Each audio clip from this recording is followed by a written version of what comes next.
అందరికీ నమస్కారం. మీ హరిబాబు, గుంటూరు మిర్చి మార్కెట్ యార్డ్. ఈరోజు ముందుగా డేట్ చూసుకుంటే జనవరి 2వ తారీఖు 2026. ఈరోజు అయితే శుక్రవారం అండి.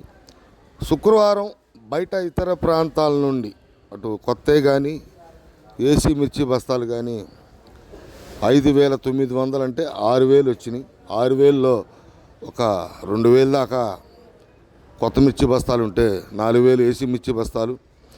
పెద్దగా శాంపిల్స్కి సంబంధించి కొత్తగా ఏసీ శాంపిల్స్ పెద్దగా పెట్టినట్టు కనపడతలేదు, స్టాకులే ఉన్నాయి. ఈరోజు ఇప్పుడిప్పుడే వ్యాపార లావాదేవీలు మొదలవుతున్నాయండి. వీడియోలో చూడవచ్చు. కాసేపట్లో మెయిన్ రిపోర్ట్లో కొత్త మిర్చి డిమాండ్గా ఏ మిర్చి రకాలు నడుస్తున్నాయి, సేల్స్ పరంగా ఏసీ మిర్చి సరుకులు ఏ రకాలు ఉన్నాయి అనేది నెక్స్ట్ వీడియోలో తెలుసుకుందాం. తర్వాత వీడియోలో